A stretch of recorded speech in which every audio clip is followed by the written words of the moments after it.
Hey, what's up guys, and welcome back to another 4chan Stories video, and today we're going to be getting into some terrifying true 4chan stories. You guys love the true stories, I love them as well, and they're from 4chan, so, you know, they have pretty good stories on there. So thank you so much for stopping by. Please sit back, relax, and yeah, get ready to listen to some terrifying true 4chan stories. Please like the video and subscribe to the channel. It helps so much, you don't even know, and I just appreciate you stopping by. And alright, without further ado, let's get into some terrifying true 4chan stories. Preface. My cousin's a good man. Working guy. No college because he was military and then effed up with drugs. Quit him the day he had his first kid though, and he's been clean as a whistle ever since. He's gruff, occasionally to the point of dickishness, but he's good at heart. He quits drugs, like I say, and he does contracting work for a solid 30 years to support his kids, invests his retirement fund into a can't-miss company his old friend recommends, supposedly on the back of insider information. Company goes under, and my cousin, who has sold his own very small business, is back to square one, at age 60. So he buys a big-ass cargo van and takes to the road, driving loads of whatever anyone needs moved to anywhere they need it moved. These are his stories, not mine. 1. Cuz has been on the road for a few months at this point. He's made enough money to upgrade his van, and he's got a decent little setup in. Turns out you can buy vans that have little cots that fit nicely into the ceiling of the vehicle, and if there's room in his load, he just takes the cot down and sleeps in the back of the van to save money on hotels. So he's rushed delivering a load of bolts from this wholesaler in Indiana to a tool and die shop in North Carolina. Wasn't even going to take the job. He's already driven 10 hours that day, and you're supposed to not exceed a certain number of hours in a given period, but he's a private contractor, and nobody regulates this shit. Besides, rush deliveries pay damn nicely, especially when there's a motivated buyer at the far end of the run. Maps out a 9-hour route southeast through Kentucky and Tennessee into North Carolina. Leaves at 6:30 p.m. Load needs to be in an hour before open of business next day, i.e. at 8 a.m., meaning he has 12 and a half hours to make the 9-hour trip. Loses 1 hour from CT to ET, loads up on coffee and gas, and takes off like a bat out of hell. Hard driving at dusk through unfamiliar states, especially as you get up into the Appalachians. He starts to nod, despite the coffee, as he approaches the Tennessee/North Carolina border. He's about 5 hours in at this point, and that makes 15 of the past 17 hours total. Remember, he's clean, so he can't use any crank to stay awake. Decides to pull over in the middle of nowhere, up in the mountains. Dark as shit. Takes a random exit, since he can't find any rest stops. Pulls off the freeway, no signs regarding gas stations, restaurants, nothing, anywhere in sight. At the end of the on-ramp is a stop sign and a long, straight, old-ass road stretching off in either direction. Turns right and tries to find a business or something to park in and catch a few winks. Nothing anywhere. Finally sees a little gravel road peeling off the main road after apparently 5 miles of nothing. Pulls over, parks the car, and gets outside. Warm and wet, it's the middle of summer, even though he's in the mountains. Bugs are loud as shit. Yanks open the back of the van door, climbs up, takes down his cot on top of the boxes, sets it up, closes the door, locks it, and settles in for 2 hours of sleep before he starts again. Sets 3 alarms, as always. Sleeping. Thump. He wakes up. The bugs are silent. His heart is going crazy. He's worried he was dreaming. Tries to steady his breath. Thump. Something smashing into the side of the van. A loud, piercing scream from outside. Now, the van can't be unlocked from the outside, but he also can't get to the front of the van from the back of the van. There's a wall between the seats and the back end, so my cousin's out in the middle of nowhere, in the mountains, with something screaming and slamming into the van, in the middle of the night, with no cell service and no way to get out of here without going outside. Thump. Trying to think of what he can do and trying not to fucking panic, he is up in the mountains and all of a sudden, he's worried that whatever's out there is trying to push him off a cliff or something. It screams again. He has no gun, just a large pocket knife and a tire iron. Light bulb. Takes his keys and hits the alarm button. The van starts going apeshit, and whatever's out there really does not like it. Starts smashing the van wildly. Then it screams, "I know you're in there. Come the fuck out." Oh great, it's some random fucking hillbilly hopped up on meth. smashes in the driver's side window, and starts frantically rummaging through Cousin's stuff. Cuz hears his opportunity, grabs a tire iron in one hand, and holds the knife closed in the other. Flings open the back end of the truck and sprints around the van. By the flashing alarm lights, Cousin sees that the meth head is completely naked and covered in his own blood. Meth head charges at him. He sidesteps and whips the tire iron right into the dude's fucking skull. Guy crumples to the ground. Cousin frantically races back, closes the back door, hops in the van, and drives straight through to the delivery site in North Carolina. Leaves the fucking meth head in a heap on that dirt road. He was way too fucking wired to sleep for days afterwards, and stayed in hotels for a while after that, even after his windows were repaired, and even though it was expensive as shit. There was no car, bike, or evidence that the meth head got to the van except by walking. My cousin claims that he scoured Google News for reports of a dead man found out there for months, but none ever came in. So God only knows whatever happened to that fucking guy. My cousin bought a gun before leaving North Carolina. So my cousin's learned his lesson about never fucking driving loads without a gun, and he ends up needing that gun. In another story I could tell. It's not really paranormal per se, but if people are into hearing it, I'll write it up. He's also learned, like a lot of drivers do, that the real money is out west, driving long-ass hauls to various podunk old mining towns, still trying to stay alive in the mountains and or the desert. That's big, open, unforgiving country, and there aren't many people willing to, and or capable of, driving across it for 12 hours trying to beat a deadline. There are even fewer drivers you can count on to do it consistently, since just about all the ones willing to do it in the first place are souped up on meth, coke, or whatever the fuck else will keep them up long enough to see a delivery through to completion. My cousin, as we've established, is clean and has been for a very long time. He's a hard worker, he's desperate for cash, and he's got a good van. He doesn't make excuses, and he doesn't get pulled over driving loads of shit he hasn't weighed. All this means that my cousin is a very in-demand man. And what's more, it means that he ends up doing a lot of high-leverage jobs that need to be done quickly and correctly, and as such, jobs that pay very, very well. Our second story begins with my uncle being asked to do such a job. A good, trustworthy dispatcher has a client who needs a shitload of parts delivered to his business in Flagstaff for an order that needs to be assembled and sent off ASAP. They need the parts by tomorrow. Problem is, my uncle's in Denver, and that's an 11-hour drive through hard mountains and desert. Making matters worse, the load is technically too heavy for his van. The client is desperate, however, and the dispatcher is willing to pay a ludicrous amount of money to get these things there on time. I'm talking $3,000 for 11 hours of work, with gas paid for. So, fine. My cousin, called him uncle in the last post. I've always called him Uncle Bill since he's so much older than me. I assure you that he is in fact my cousin and not my uncle. Hooks up with the dispatcher and they load the van as full as it's ever been. If a cop pulls him over, my cousin is fucked. He sets out plenty early, after a full night's rest, unlike the North Carolina incident. Most of the drive is uneventful, though a cop does pull alongside my cousin in Utah and eye him suspiciously before peeling off to pull over a speeder. My cousin heads south through Navajo Nation just as the sun begins to set.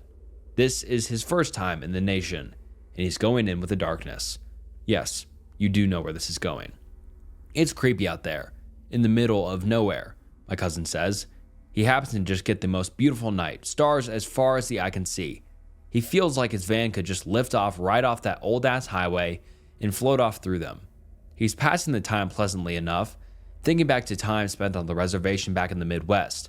We're part Ajobi, when something catches the corner of his eye. Black blurs fitting along the very edge of his brights, off to the left and way far ahead. He turns his head as he drives past, but of course he can't see anything since it's dark as hell. But the shapes persist. He rubs his eyes, shakes his head, and tries to refocus on the road. But they're still there. He's gone several miles now, but the shapes are staying in front of him. He wonders if there's something wrong with his headlights, maybe a dead bug on one of them. Then there's a long, flat patch of desert, illuminated by the moon, and he gets his first good look. Wolves, maybe a quarter of a mile directly to the left of his car. Nah, one wolf running weirdly, but keeping up with him. As soon as he thinks this, the wolf starts to lag behind a bit, and he has to deliberately remind himself to pay attention to the road so that he doesn't veer off of it. But when he checks back, the wolf is still lingering, still a quarter mile off, still shuffling weirdly, about perpendicular to his blind spot. He's losing it.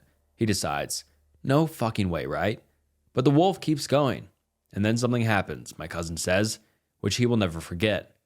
He doesn't like to tell this story, or any story. Really, he's a quiet dude. And in fact, only told me after we had seen one another for the first time in over a year, and after we'd been up all night at a family event. But he swears it's true. Disturbed, he checks for cops, and bumps his van up to 80 miles an hour, trying to leave the fucking weird-ass cheetah wolf behind. For a second, it seems like the wolf is fully behind him, and he's satisfied. But then, the hair on the back of his neck stands up, and he breaks out in a cold sweat. Something twitches in the corner of his eye. He looks over his shoulder. It's the fucking wolf. It's keeping up with him again. Only this time, it's running on its hind legs. My cousin takes a double take, eyes bugging out of his fucking head, and floors it. Then the wolf takes an angle of pursuit. He's frantically looking over his shoulder now and back at his speedometer, hardly glancing at the road. The wolf is drawing closer, even as my cousin pushes the pedal down. Before too long, the wolf is running on the edge of the road. Then slowly, it starts to veer across the other lane. About a mile ahead, my cousin sees two big headlights barreling down the opposite lane.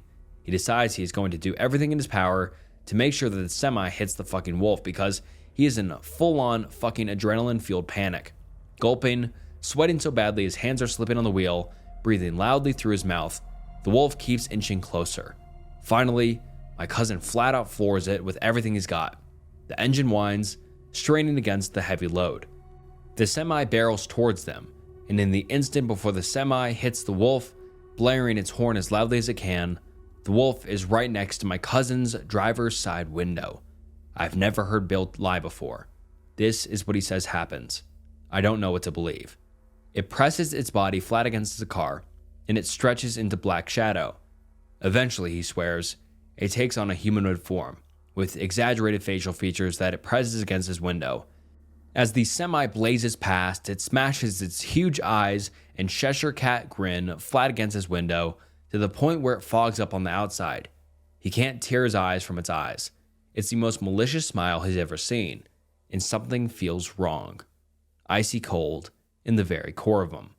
Once the semi has passed, the thing leaps away, shrieking with ear-splitting laughter and perching on a nearby rock. My cousin can hardly breathe, and he vomits into the seat next to him and continues to floor it. The thing stays behind, screaming and gasping with laughter. He makes it to the drop, still fucking cold and nauseous, and he can't look the client in the eye. He smells like vomit, and he tells the client this story. Again, Bill's a very quiet and a very private dude. He must have been very shaken to say anything about this shit to a stranger. The client is certain that he's drunk, and my cousin never delivers for him, or drives through the nation again. At the urging of one of the workers at the client's warehouse, Cuz goes to see a Navajo medicine man, who brushes him with feathers and gives him a blessing. My cousin pukes again and feels right as rain. And that's the story of the time my cousin met a skinwalker. Alright, I've got a handful more of the little ones. If anyone's interested, they're not stories, most of them, just odd things Cuz ran across out on those roads. Takers, or should I get some sleep? Alrighty, let's see. Well, he once saw either a very large alligator or a crocodile basking in the middle of a highway in eastern Washington state. Apparently, it was an escaped pet, but he felt like an insane person when he called the cops to let him know that an animal that does not, and has not for literally millions of years, live in their state was just chilling and basking in the middle of the road. Some random and extremely creepy woman with very pale skin and long, straight black hair followed him through 3 states: Louisiana, Arkansas, and Tennessee, usually pulling alongside him and glaring at him angrily from the adjoining lane, refusing to pass or drop behind him, no matter how fast or slow he was driving. A couple of guys tried to carjack a load of paper, literally printer paper. They didn't believe him when he told them how worthless his cargo was, off of him in Gary, Indiana, until he waved his gun at them. Finally, he drove through a random town in southern Illinois in which seemingly everyone was outside in their front yard, doing nothing at all but watching the cars go by. They weren't like completely motionless or anything, but they all did seem to be watching the road very intently, like multiple hundreds of people. He said it was extremely unsettling. I can give more background for any of those if you want. I'll try to remember some other ones in the meantime. The one about the whole town being in their front yard sounds like a straight up horror movie. I'd fucking lose it if I saw that. Right? I mean, to hear him tell it, it was about as normal as such a thing could be. People were out in lawn chairs. Some kids were running around. Some people were eating and or talking to one another. There were dogs and shit like that.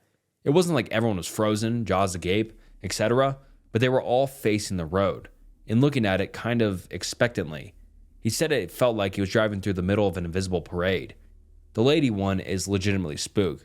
The thought of being followed or tracked or stalked by something unnatural is fucked. I should clarify, this wasn't a ghost or anything like that, just a weird, aggressive, angry-looking lady. She drove a green car, it had Louisiana plates, and a dent in the back right corner. We think she must have mistaken him for someone else and wanted to pull over. In a way, the fact that it's a real person, indisputably, materially real, makes it creepier than something ethereal, which might be the product of your mind playing tricks on you, but that's just me. At my aunt and uncle's in rural Wisconsin, late at night, I can't sleep.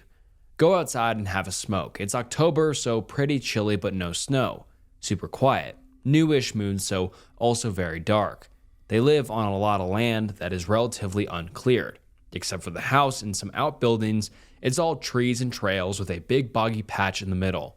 Still not sleepy, so I start wandering their plot, take a trail into the trees. Come out to a little outcropping with the bog before me. Still very quiet. Wasn't exactly spooked, but I got that sudden feel of eyes on me. Look around, but nothing but moon shadows and reeds. Something laughs at me. Couldn't tell if it was in my head or actual sounds, but it was very loud, unfriendly laughter. Just a joke at my expense. Brush animals burst into a frenzy all around. Dozens of birds winged the fuck out of there, squawking, and what sounded like a deer maybe crashed through the brush. Stood there like a frozen idiot while the nature around me noped the fuck out. I soon followed suit. Didn't sleep a wink that night. Uncle gets up at the dawn and finds me nursing a coffee in the kitchen. Tell him what happened earlier. Try to laugh about it, but he seems unpleasantly surprised and resigned. Stares at me for a moment, takes a deep breath, and tells me to follow him. Uncle leads me to the cellar and we go down the steps. Haven't been down there in years and years. There's a door on the far wall I don't remember ever seeing. Ask him where the fuck that goes after he opens it to stark blackness. He gives me a look as he snags a lantern from a shelf by the door and says, "Old root cellar my grandpa dug. Follow me." Walk into a small square room that has a rough tunnel in the back corner. Looks kind of like a mine shaft, but rather short. Wood trusses every few feet, you know what I mean.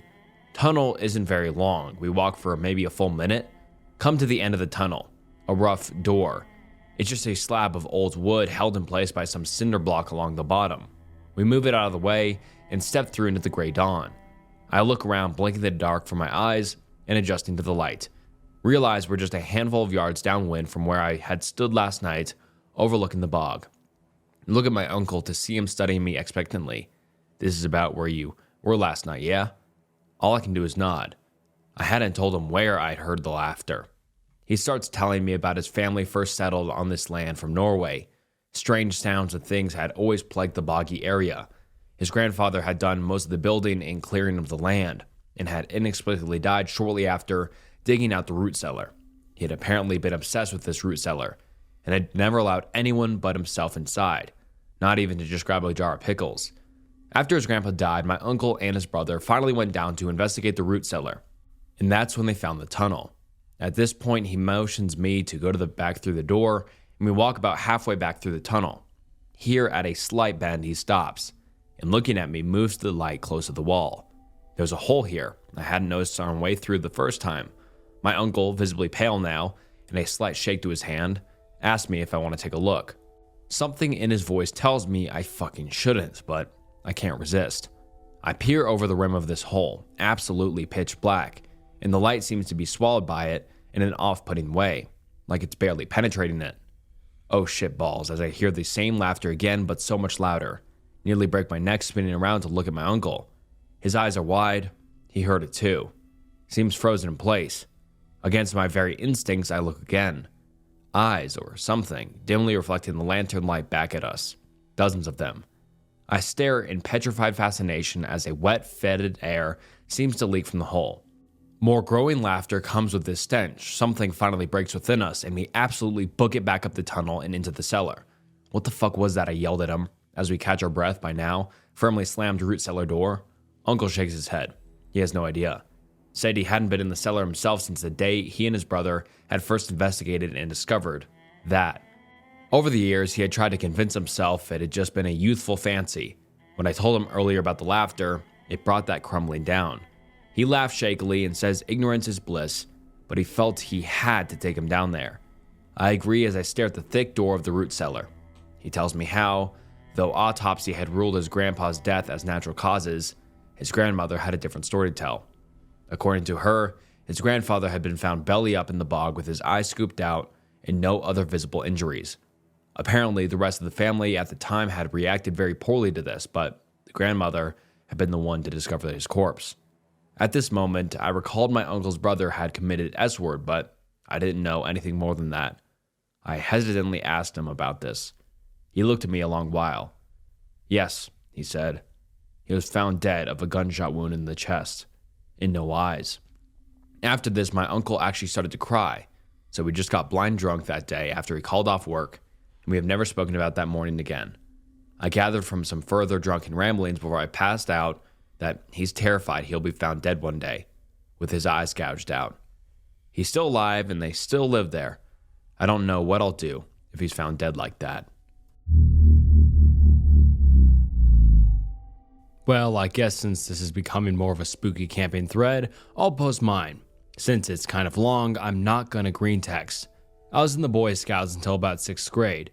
In the summer before I quit, I went to a summer camp in a muggy Florida marsh savanna area. If you've ever been to Florida in the summer, you know it gets ridiculously hot and humid and rainy. So the summer camp was a complete disaster weather-wise, but me and a few friends didn't like it for a very different reason. Now, each camp had a colossal pavilion in the center, surrounded by assorted palmettos and tents. These tents were A-frame style permanent tents atop rotting pallets, which made the whole camp look like an abandoned military base. These A-frames were made of disgusting 20-plus-year-old tarps that insulated really well. This was a fucking nightmare in South Florida because moisture plus heat would stay in each tent and make each night a living hell for its residents. Add mosquitoes the size of your ball sack, and the entire campout was a disaster. Our scoutmaster was a giant douche, so he made us earn a minimum of 10 merit badges that week, so that meant we had to attend 10 classes to earn them. These classes took place in screened pavilions around the main mess hall at the center of the giant campground, with some of the bigger merit badges, whittling, archery, next to the mess hall, and the smaller, less important ones, birdwatching, electricity, were only accessed by a single dirt trail and a 10-minute walk. I'm a pretty natural leader, so I led one of those inner circle kind of clubs within my troop, called the Blind Koalas or some other stupid name, so we could have a koala bear with glasses and a cane flying over our camp like the little jokesters we were. I convinced my fellow koalas to take 10 super easy merit badges so we could only get done early, and we snuck our Game Boy Advances into camp so we could hang out in the woods and play our new Pokemon games. Ruby and Sapphire had just come out. My friends were all for it, so we did just that. We snuck out really fucking far into the woods outside the camp, off the regular path and into the savannah. We made it out at about 3 o'clock, but before we started to play our game where no one could find us, we saw a really rundown house. When I say house, I don't mean a cabin, or even a concrete block where the Rangers live. I mean full-on chimney and porch, suburban home just plopped in the middle of the fucking woods like a bad Photoshop, with no roads leading up to it. This place would have looked perfect had it not looked like Father Time took a dump on it. It was kind of blocked by the pine trees, so we didn't see it coming out. We went up to the window on its porch and peeked inside. Boxes piled above eye level filled the entire house, no furniture or anything, just boxes of what appeared to be magazines, newspapers, and other printed material. The only other thing besides these boxes was a broken wheelbarrow leaning against a window on the opposite side. We were about to open the door to go inside, no matter how scared we were, because we wanted to check out those boxes. Then the most blood-curdling noise ever came from the house. The only way I could describe it is like someone twanging the piano wire from the inside of the piano, so it came out twang, twang, twang, twang. It was so unnatural and unnerving, we booked it the hell out of there and ran to the mess hall. Apparently, we had been gone for 2 hours, but it felt like 5 minutes. The sun hadn't even changed in the sky. They kept saying it was 5:30, but the sun was barely where it would be at 3. It didn't go down until 8 that night for some reason. It got so much worse though. When it got dark that night, it got really fucking dark. At 8, the sun just barely disappeared to the horizon. At 9, you wouldn't have remembered what the sun looked like. And we kept fire going and trying to calm our nerves after the house we found yelling at us. Eventually, we had enough Slim Jims and ghost stories and went to our grotty ass A-frames. I was kind of fat back then, so I was eaten alive by mosquitoes every night, and I had placed a mosquito net over my cot to save me from their wretched onslaught. It did minimum amounts of protecting and acted as more of a shitty curtain. I tried going to sleep, but it was just so fucking hot in the A-frame, I had to remove everything but my boxer briefs to stay cool. About 2 in the morning, I think I heard a loud thonk from the next tent over. I jolt right up and tangle myself in my net and scramble on the rotting pallet to free myself. I ran through and fall into the conveniently placed ant pile underneath the pallet. I managed to save myself before I get eaten, but I was so groggy and so much adrenaline through my bloodstream, I barely knew what was going on before I heard another loud thonk a foot away. The A-frame collapsed on top of me and my bunkmate, and we crawled out from underneath. I looked next door to the other A-frames and watched them fall like dominoes, each with a sickening thonk as the pillars holding them up fell down. I could barely make out a tall figure in red and white dart from behind one of the tents to another, but I couldn't tell. It was too early in the morning to make a positive ID. It was chaos. My whole troop had collapsed A-frames, and the entire pillar to erect the fucking thing was broken. The piece to slide into the pallet had snapped clean off, and now these A-frames were old, but it's still pretty difficult to break a 4x4-inch block of wood in two with one swipe. I ran out in my boxer briefs to make sure everyone was okay, and we told our douche scoutmaster someone had knocked down every A-frame in the camp. We marched down to the camp ranger and told him, and he said he'll go out and help us find the guy who did it. About an hour and a half later, the camp director drives up in a Jeep with some sort of fat kid in a black ninja outfit in the back. He tells us the kid confessed to knocking them over, and it's a mystery solved. Everyone came forth and called bullshit, mostly because the agreed upon profile for our suspect was a tall, probably 6'5" or so lean guy in red and white. The ranger waved it off as some kind of joke and said he had a confession and he was going to get everything sorted out by morning.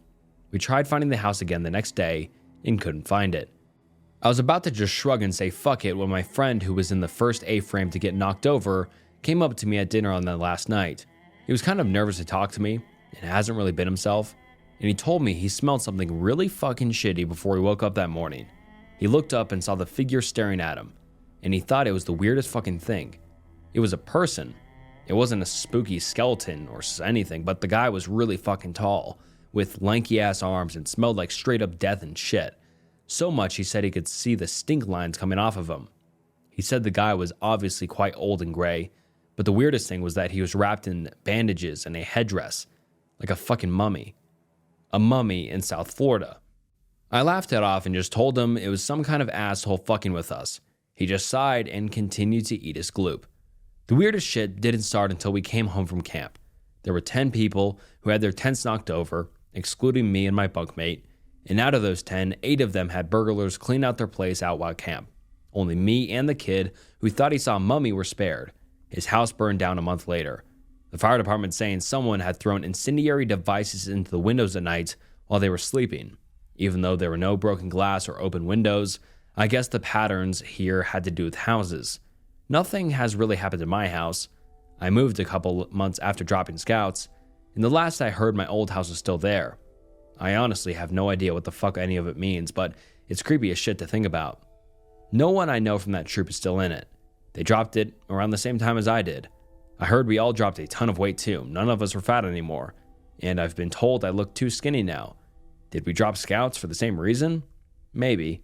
I have no idea what to expect from it or this story, and I know it's shitty as fuck to end a story like that, but the only other creepy thing is that I find ants in my stuff all the time, and it's annoying as hell. I like to think it has something to do with this, but in reality, it's probably another shitty thing to deal with in my life. I get bit a lot still, though, and have to cover myself with band-aids so I don't itch them all the time. These aren't my stories, but ones that my little brother told me. He's a geosciences grad student at the moment. He's been doing field work in Wyoming for about 4 years now, usually in the summer. He's seen most of the wildlife there is to see up there, shy of cougars who apparently avoid their camps. He's also seen some weird shit that he couldn't explain. I'm fuzzy on technical details since we're that close, and I've never paid much attention to his studies, so most of the fieldwork stuff he told me is where things get a bit confused. I'll try not to go into any of that jargony stuff he told me since I'm sure I'd get it wrong beyond the basics. Anyway, the stories. Story 1, Day 0. Roughly 2 weeks undergrad externship program in Wyoming, spans over spring break plus a week. Dave shows up with 2 classmates from his program, Kelly and Junior, meets the other externs. Total of 20 people in this class session, going to be doing survey work and checking up on the geothermal activity or some such, taking core samples, mapping terrain and formations, Doppler readings, all that jazz.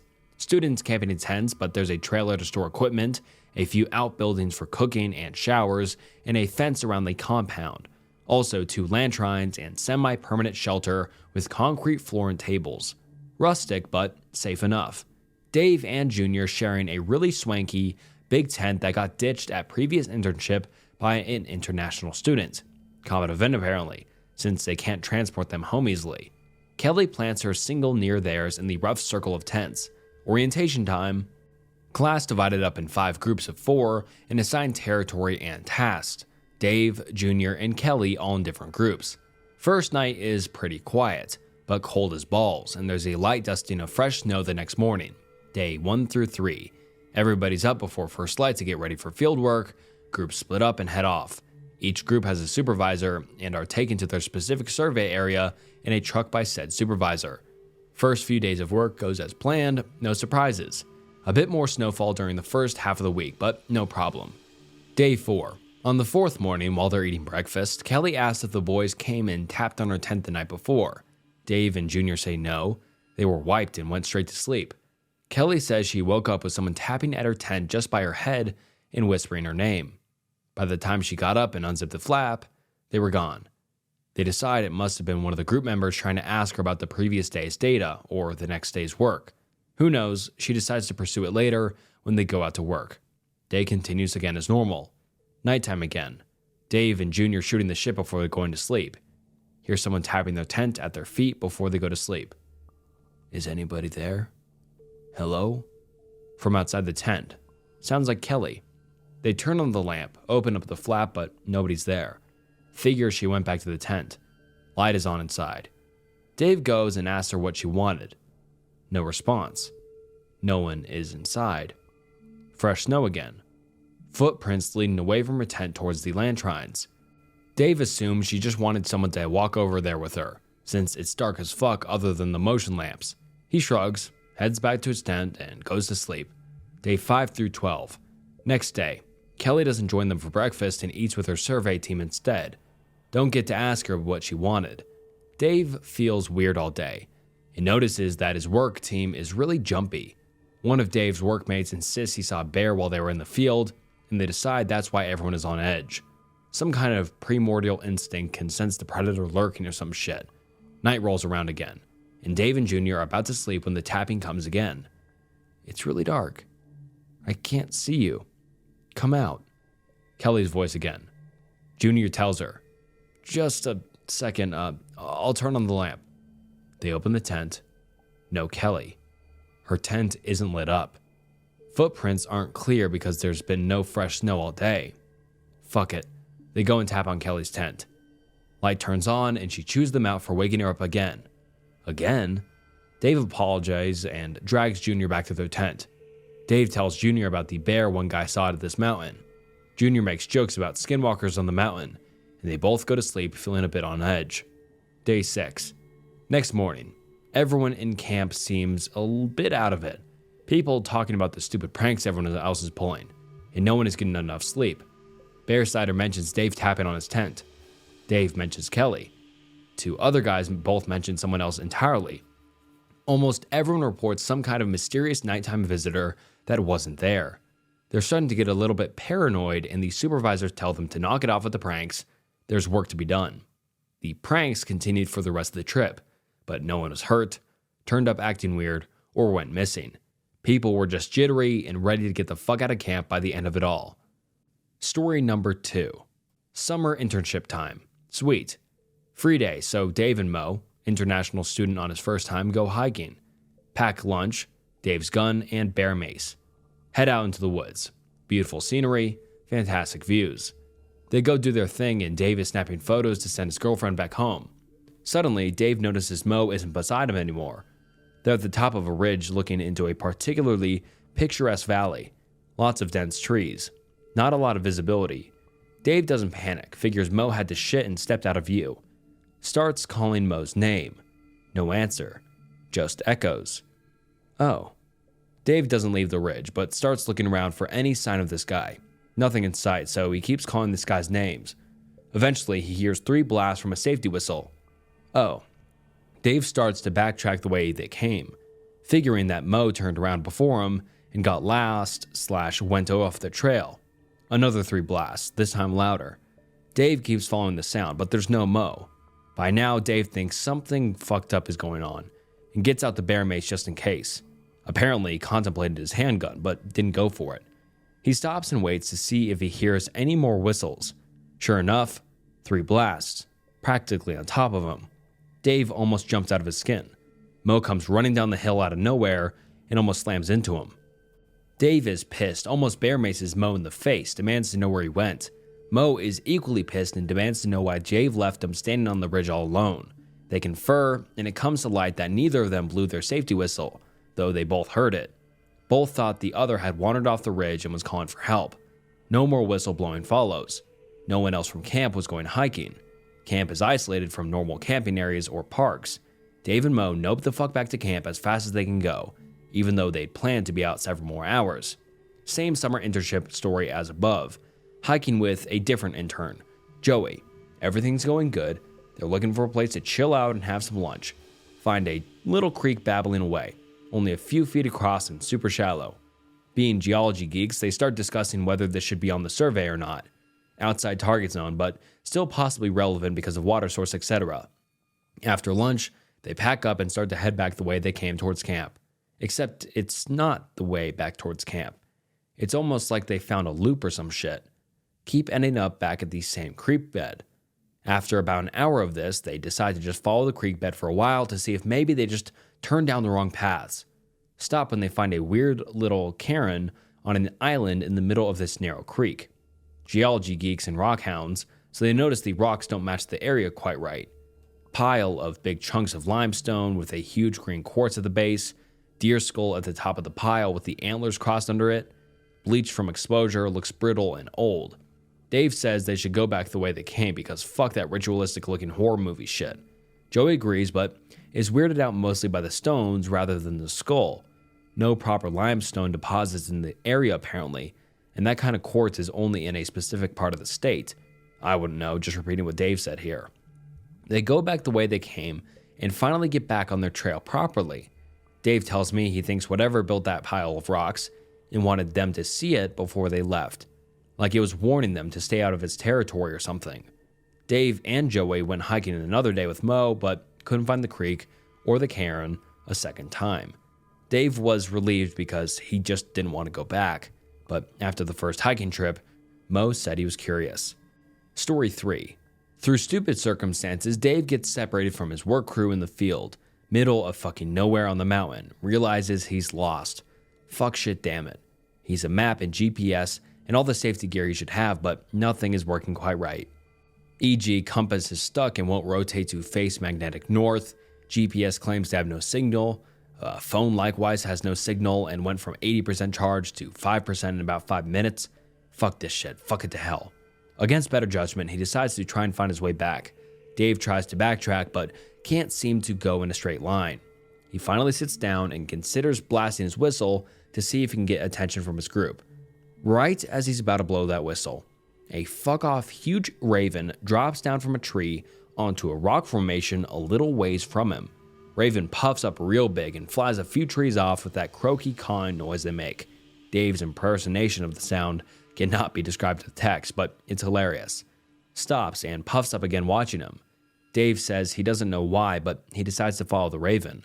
They don't generally come anywhere near people this far out, just garbage if they can get it, so this bird was acting funny. Raven keeps up the leading game, flying a few hours ahead at the time while Dave follows.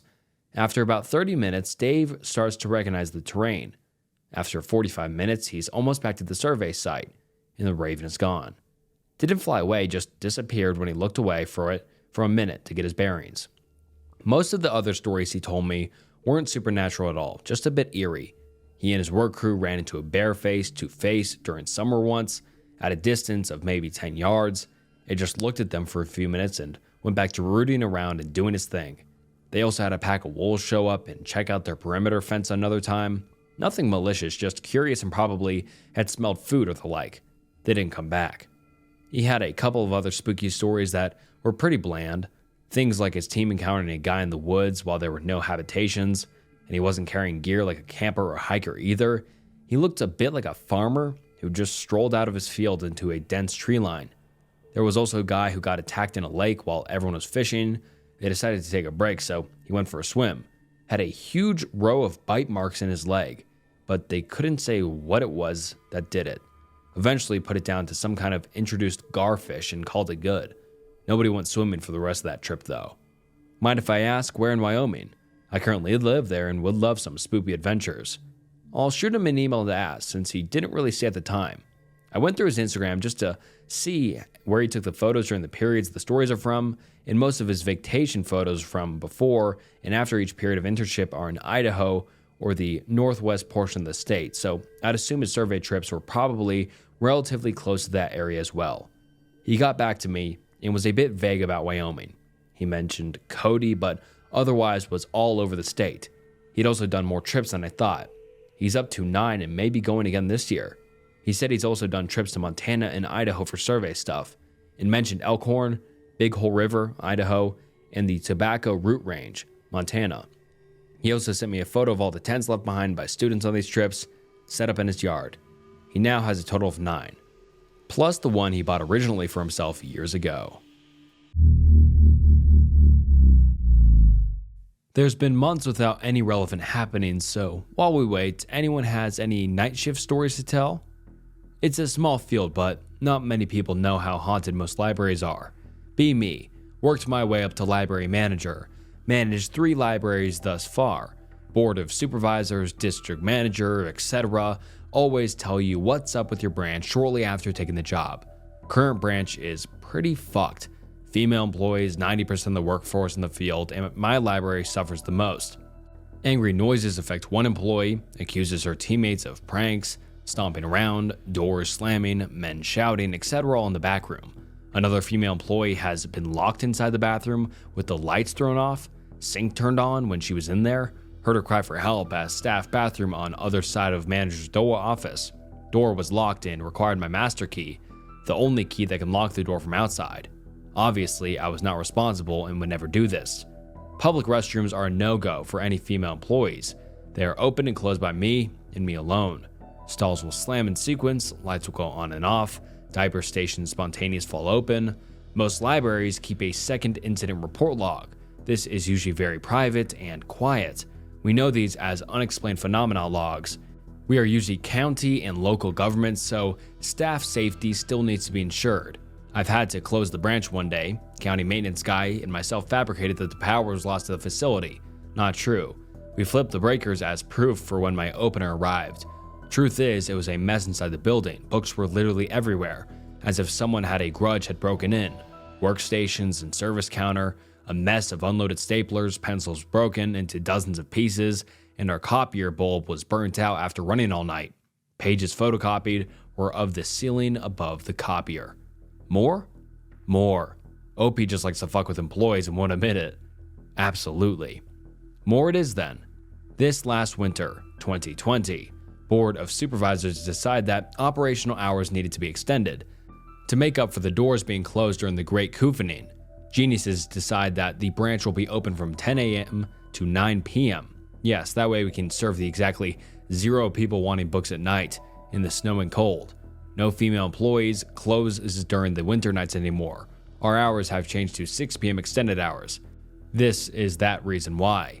Week 5 of stupid late night hours. I'm closing with, let's call her Janet. Janet is a really cool employee, never says no, a great self-starter, and is fun to work with. She's had her own encounters. She's the employee who faces the phantom harassments. Approximately around 7:50 p.m., a snowstorm hits the area. I offer her a ride home as to not endanger her elderly mother, as Janet does not drive. Shortly after hearing the winds and snowfall, a cacophony of noise erupts from the lobby, slamming, banging, glass shattering, and a deep booming. Janet and I cease our chatting, and I get up to investigate the cause. At the glass doors of the lobby, nothing is of note.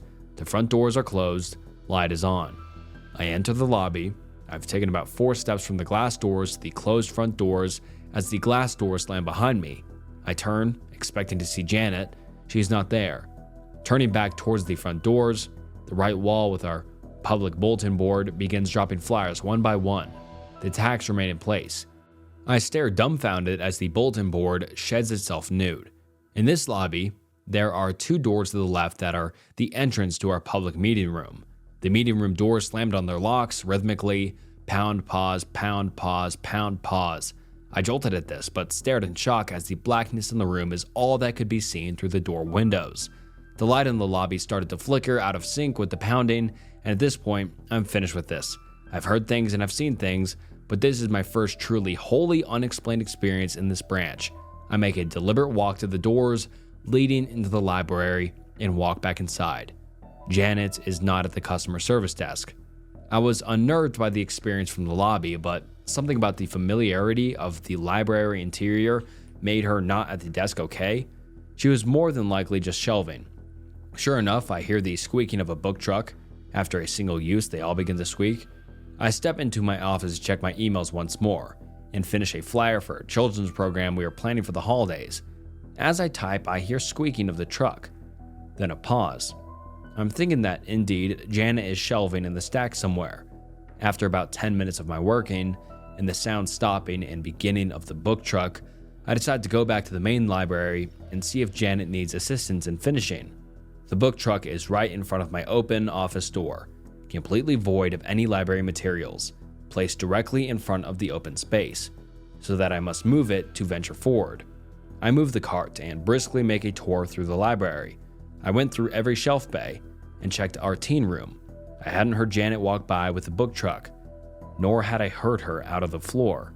In a panic, I head for the staff break room.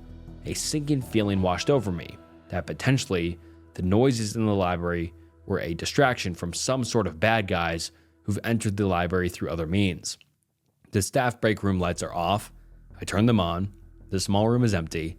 I check the back door staff entrance. It's locked. I think of the staff bathroom. I try the handle, and it's locked.